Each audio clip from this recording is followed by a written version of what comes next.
was watching my son in the gospel, little brother. They spent many days at my house talking. I rebuked them. They know I rebuked them. I encouraged them. I did everything with them. They stayed with me. Sometimes we had a whole, and I was saying to myself, they're on another level now. They're on another level now. Now, if I asked them, if I were to ask, what school did you go to learn how to worship?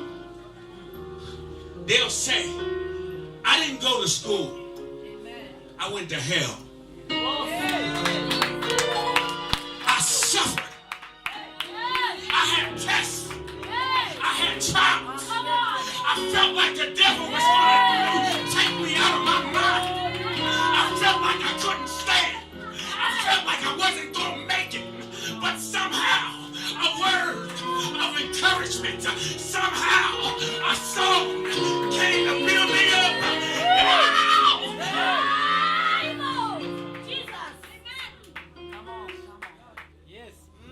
And we learned in that time, please take your seat. Take your seat. Shando.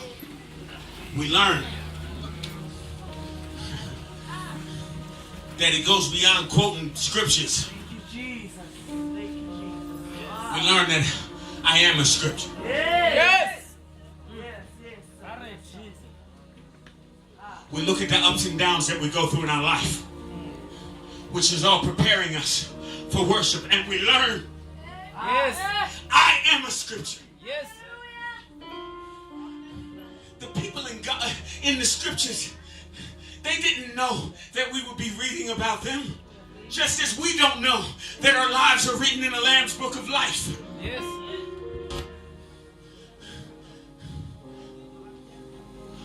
So the Lord laid it upon my heart to talk to you about worship. Because what most people, many of you think is worship, is not worship. It's not even biblical what you understand to be worship. You thought, many of us think that when we sing and we riff and we run with our voices and the dramatics and the beautiful feeling of the music, we actually believe that that is what worship is. It's not biblical.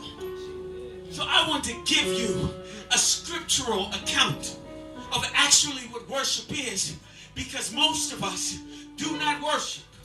Yes. We don't even know what it is. Yes. Sermon title, I thirst for worshipers. I thirst for worshipers. I thirst for worshipers. If I were to give you a scriptural account of the greatest time, the greatest moment of worship, it would have to be the birth of Christ. Now check this out. This greatest miracle where God, the Creator, comes in the womb of His creation to save His creation, to return to His Creator. This great miracle which demands the angels who thought they saw it all. They realized, how great is this God? He always has something new. This great account, greater than anything that ever been seen by human or angel, by anything created of God. This great event, which is the pinnacle of worship. How many people were there?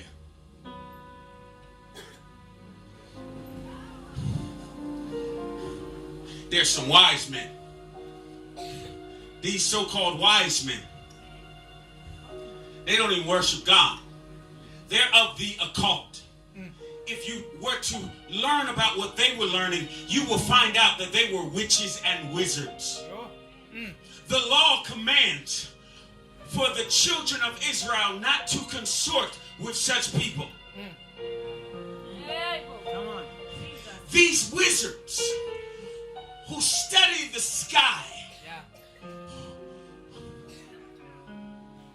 something is happening which is greater than anything in their craft. And they get a revelation. Something great is about to happen. A King of Kings is to be born. They follow. I want you to get this. I want you to get this. They go to Israel. They speak to the king of the Jews. Now, they have to go to the king because they're rich and they're rulers themselves. They can't just enter a land doing their own business. They got to start from the head. So they go to King Herod. The Bible tells us King Herod is troubled by their presence. Because if a king is rising up in this land, what does that say about King Herod, who's the king? He's troubled. Now, if you understand this, if you get this, you must pay attention. Pay attention. The Bible tells us he's troubled and all of Israel with them.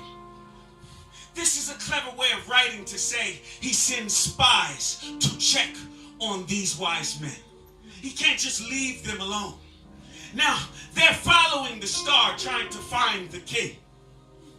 The spies of King Herod are following the wise men to see how they can kill the king. God in his infinite wisdom, pay attention. God in his infinite wisdom, he takes the star here. The wise men follow it. He takes the star there. The wise men follow it. He takes the star here. The wise men follow it. He takes the star there. The wise men follow it. Back, forth, back, forth, back. Check this out. Some of you in this very room, you feel like you running around in circles, like you going back and forth. You can't see yourself getting anywhere. And what the Lord is doing, he's waiting for the opportune moment for your enemies to get tired. Check this out. The Savior was born 15 meters away from where King Herod was. They're following a star all over the place. The enemies are getting tired. And this is God. He's just leading them in preparation for worship. You need patience to be prepared for worship. You need obedience to be prepared for worship. Come on, come on. Come on. Our problem, we give up too quick. We don't have the patience for God to do what God needs to do in our lives. So we can't even get to a place of worshiping God. Yes, come on, preach it. Come on. Come on.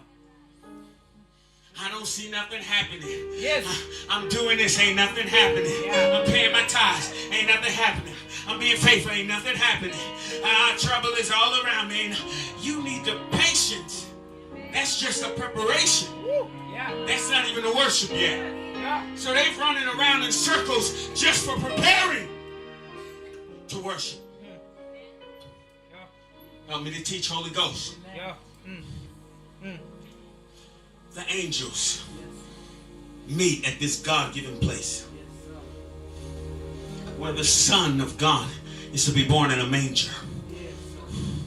I said, worshipers, they go to hell to worship. They're not born in the best of places oftentimes. Yes. They're born into struggle. Yes. Yes. Born into heartache. Born into sorrow. Born into suffering. Born into pain. Now, these wise men, they arrive. The angels are present. Check this out. These shepherds, most unlikely of folks. A shepherd is kind of like a security guard. It's one of them jobs people don't really want. You got to stay up on watch. Check this out. That's why you shouldn't sleep on that job that you don't want.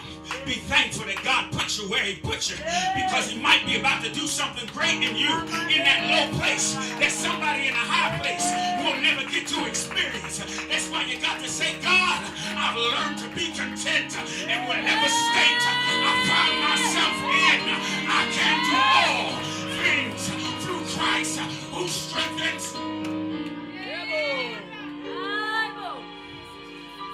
So the shepherd who's working these long hours, who's looked down on, stinking in the field, this is the one that the angels came and told and directed where to go.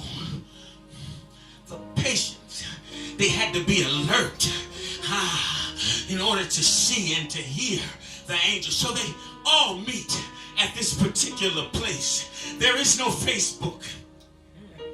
There is no WhatsApp. Yet they all meet in the same place.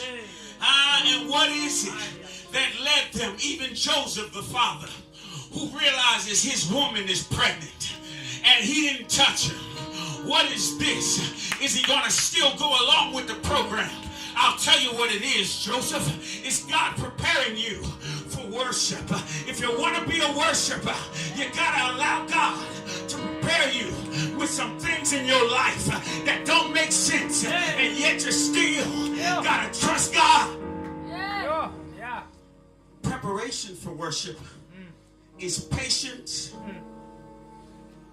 and blind obedience against the odds.